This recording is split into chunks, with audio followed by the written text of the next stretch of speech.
Bab 148. Ayo, bunuh aku.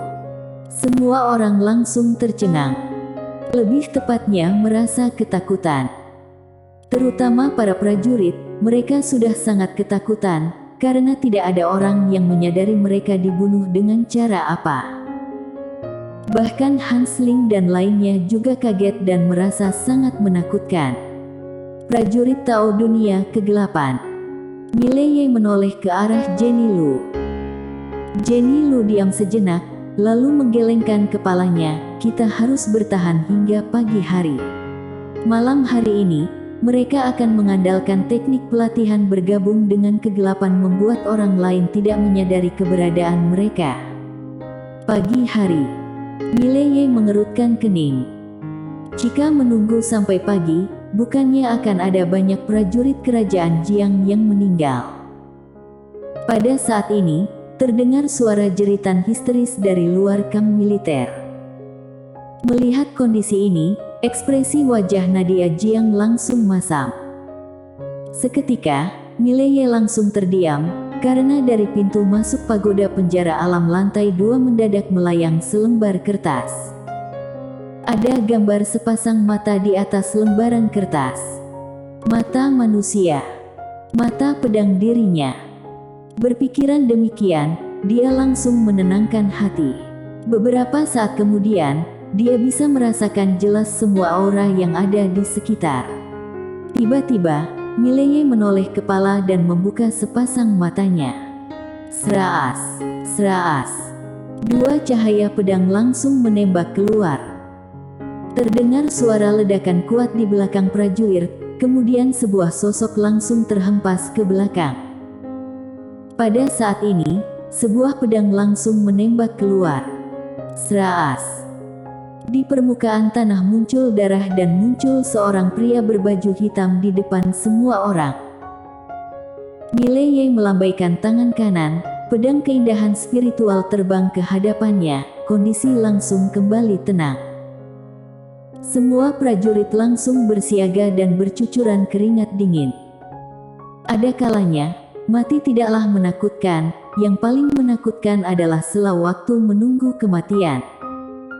Pada saat ini, Mileye berkata, mereka sudah pergi. Mendengar ini, semua prajurit langsung merasa lega. Mileye dan Nadia Jiang tetap sangat serius. Mileye menoleh Jenny Lu sekilas, hati-hati. Usai berkata, dia melihat Nadia Jiang, ayo, kita membicarakannya di dalam. Nadia Jiang menganggukkan kepala, lalu bersama Mileye masuk ke dalam kamp militer. Nadia Jiang duduk, lalu berkata, hati prajurit sudah kacau. Mileye menganggukkan kepala, iya, aku tahu. Aku akan mencari cara untuk menanganinya. Nadia Jiang menoleh ke arah Mileye. Mileye berkata, para pembunuh ini bukanlah kamu dan prajuritmu bisa membunuhnya. Aku akan mencari cara untuk menangani. Sekarang kamu harus menenangkan hati para prajurit dan melindungi dirimu sendiri. Sasaran utama para pembunuh itu adalah kamu. Asalkan Nadia Jiang mati, maka akan langsung menghancurkan kerajaan Jiang. Nadia Jiang menganggukkan kepala, iya, aku akan lebih berhati-hati. Tapi, sasaran utama mereka adalah kalian, kalian barulah harus lebih berhati-hati. Aku tahu, aku akan mengingatkan mereka. Kamu segera melapor ke ibu kota kerajaan, menyuruh raja mengutus orang kemari, ujar Mileye. Usai berkata, dia langsung berbalik badan keluar. Mileye langsung kembali ke tenda militernya, lalu duduk bersila masuk ke dalam pagoda penjara alam. Pada saat ini, ada selembar kertas melayang keluar dari pintu masuk. Ada gambar cakar kecil di atasnya. Mileye tertegun. Mileye sudah tidak berdaya, karena dia tidak mengerti dengan maksud dari master yang ada di lantai 2. Hanya sebuah gambar cakar, siapa yang mengerti? Kemudian, muncul selembar kertas lagi. Di lembaran kertas bertambah sebuah telapak tangan manusia. Mileye tersenyum, "Master, bolehkah kamu berbicara?" Boom! Tiba-tiba lantai 2 langsung bergetar, gelombang kekuatan yang kuat langsung membuat Mileye terhempas terbang. Baf! Mileye menghantam ke tanah, lalu merasa badannya akan remuk. Kepala Mileye membentur ke lantai, dia terus memaki dalam hati, "Dasar brengsek." Pada saat ini, muncul lagi selembar kertas. Ada gambar mulut manusia dan gambar mulut makhluk tak dikenal. Kemudian ada tanda, tidak ada yang tahu apa arti dari lambang ini. Siapa yang akan mengerti? Mileye sudah tidak ingin terus menebak. Lantai 2 mendadak bergetar lagi, Mileye langsung bangkit berdiri. "Jangan, kita bahas dengan seksama, aku akan memahaminya baik-baik." Usai berkata, dia langsung mengambil lembaran kertas. Beberapa saat kemudian, ekspresi wajahnya langsung masam. Karena dia sudah garis besar mengetahui maksud dari isi yang ada di lembaran kertas itu. Makhluk di lantai 2 bertanya padanya, kenapa dia tidak menggunakan bahasa yang dia mengerti. Intinya, makhluk di lantai 2 seharusnya tidak mengerti bahasa manusia. Makhluk yang bukan berasal dari dunia yang sama. Mileye keheranan. Kemudian, muncul lagi selembar kertas, cakar dan telapak tangan manusia saling menindih. Menindih.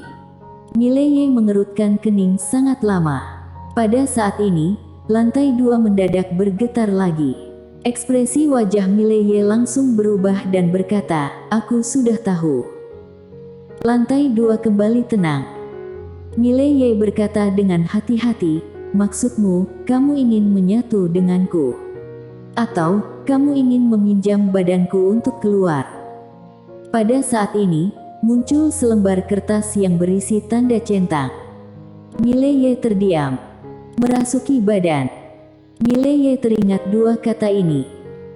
Mileye langsung menggelengkan kepala, "Jangan, tidak boleh."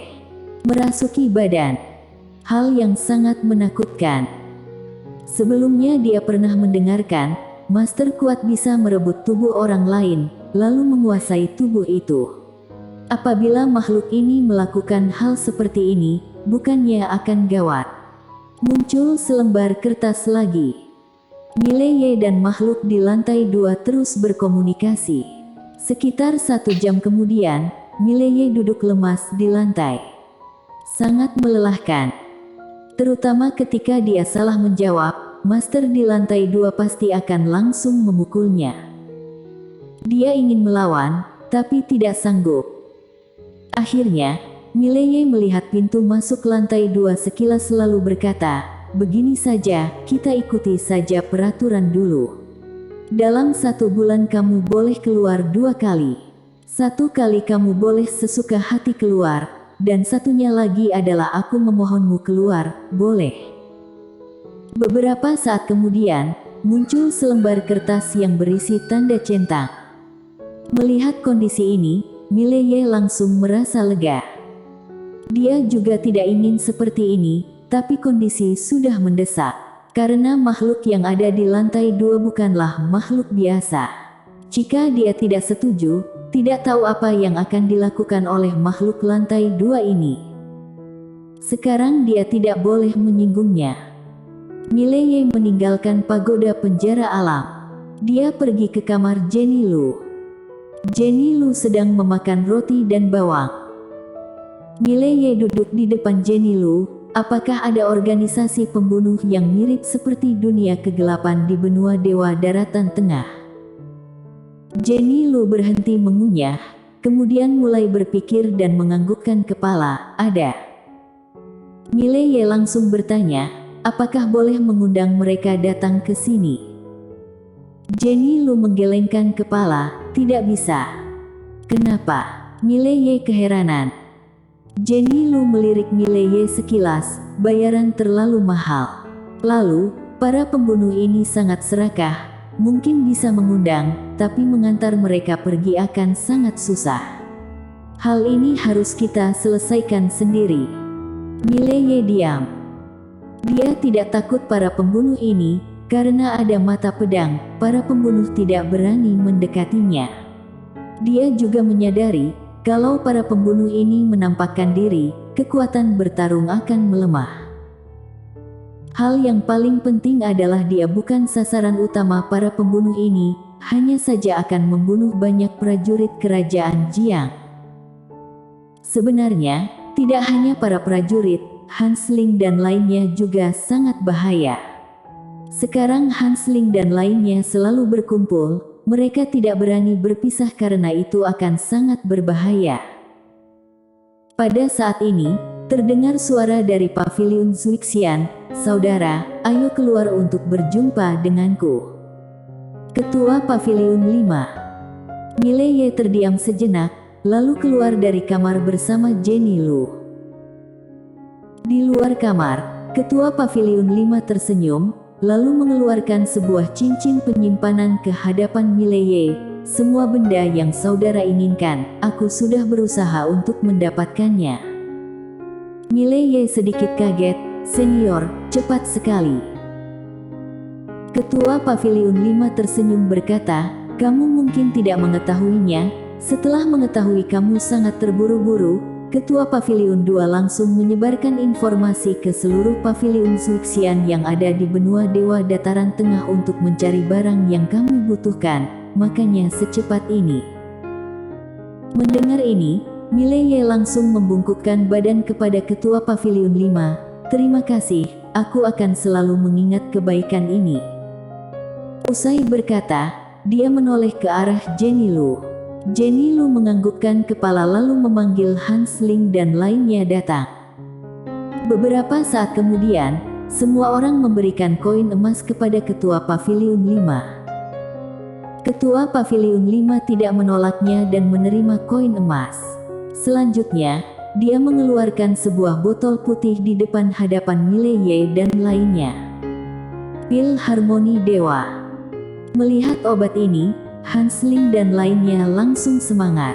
Karena pil harmoni dewa ini bisa membantu mereka menerobos alam harmoni dewa. Kalau tidak ada, mereka membutuhkan waktu 2-3 tahun bahkan lebih lama. Pada saat ini, Ketua Paviliun 5 kembali membalikkan telapak tangan, muncul sebuah cincin penyimpanan di Hansling dan lainnya. Semua orang menoleh ke arah Ketua Paviliun. Ketua Paviliun 5 tersenyum dan berkata, "Di dalam cincin penyimpanan ini, ada sebuah senjata spiritual alam eksplisit. Semuanya dibeli sesuai kebutuhan kalian. Tapi, kalian sebaiknya sudah mencapai alam harmoni dewa barulah menggunakannya, efek juga akan lebih bagus." Mileye menoleh ke arah Hansling dan lainnya, "Kalian semua masuk ke dalam kamar, aku dan Jenny akan menjaga di luar."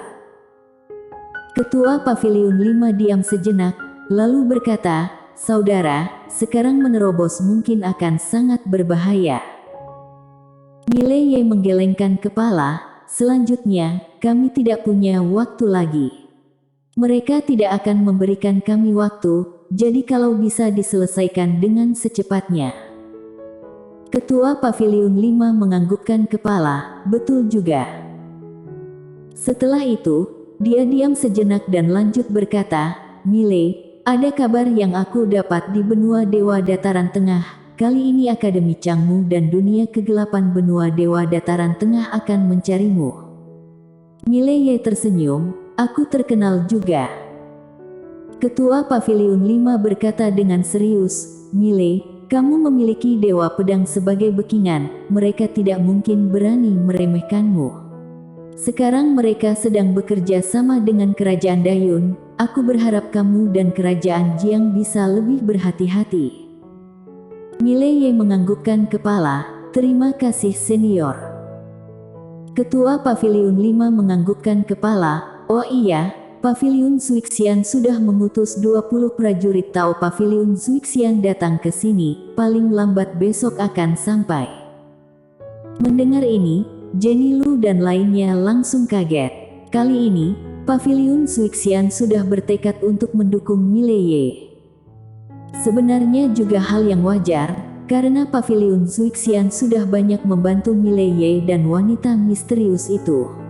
Sekarang mereka sudah tidak ada jalan mundur lagi, hanya bisa terus mendukung. Mileye mengucapkan terima kasih kepada Ketua Paviliun 5, kedepannya, ada masalah apa boleh datang mencariku.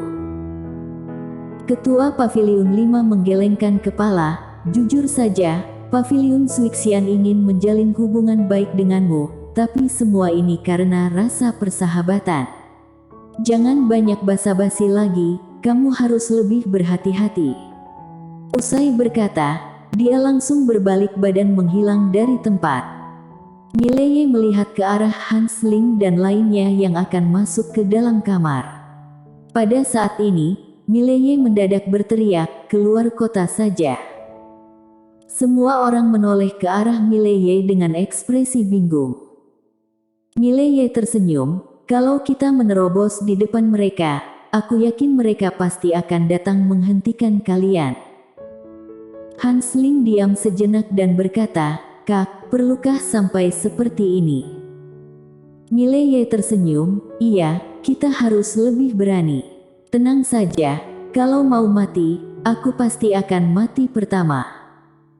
Setelah itu, dia langsung melambaikan tangan, keluar kota. Semua orang saling memandang, lalu serentak ikut Mileye keluar dari kota pembatas dunia.